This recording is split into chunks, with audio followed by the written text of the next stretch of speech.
Hello friends, আমি অচিন্ত। আমি YouTube channel to side কিচেনে আমি আপনাদের নতুন রেসিপি শেয়ার করবো। সেটা হচ্ছে চুরমুর বানিয়ে দেখাবো। তো সেটা বানাতে কী কী উপকরণ লাগে আসুন দেখাই। তাই একটা কথা বলে দিই, আমার চ্যানেল রেসিপিটা ছাড়া আছে। আপনার যদি ভালো লাগে থাকে অবশ্যই লাইক কমেন্ট শেয়ার করবেন, বেশি বেশি করে শেয়ার করবেন। আর যদি আমার চ্যানেল নতুন হয়ে থাকেন তাহলে প্লিজ সাবস্ক্রাইব করে দেবেন, যদি নোটিফিকেশনটা আলো করে দেবেন যাতে আমার ভিডিও আপনার কাছে আগে পৌঁছে যায়। তার জন্য চুরমুর বানাতে কী কী উপকরণ লাগে আসুন দেখাই।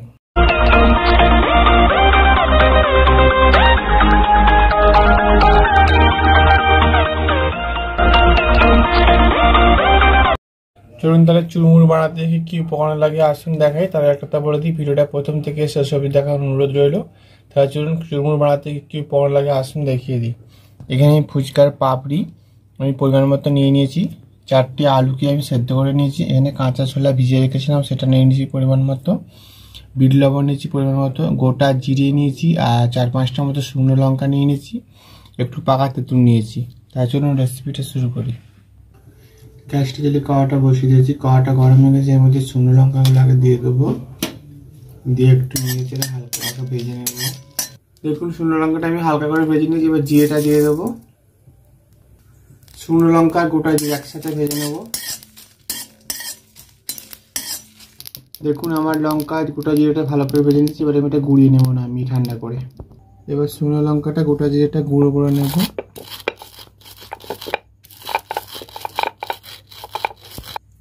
আলুর খোলাগুলো ছাড়িয়ে নেব। এবার আমি আলুগুলো এভাবে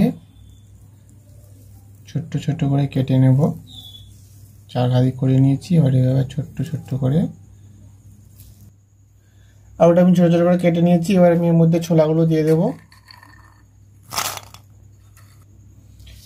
বিট লবণটা দিয়ে দেব।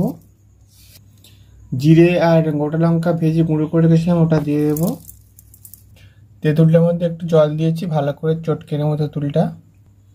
এবার আমি তেঁতুলের জলটা দিয়ে দেবো। পাপড়িগুলো ভেঙে দিয়ে দেবো।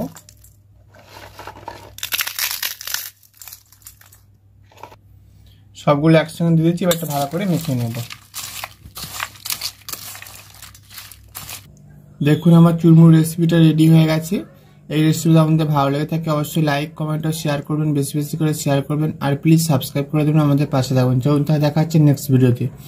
এরকম নিত্য নতুন ভিডিও পাওয়ার জন্য আমাদের চ্যানেলটাকে অবশ্যই সাবস্ক্রাইব করে আমাদের পাশে থাকবেন। আর প্লিজ ভালো লাগলে অবশ্যই কমেন্টে জানাবেন আপনারা কোন কোন ধরনের রেসিপি চাইছেন। আমরা সেটা অবশ্যই করানোর চেষ্টা করব।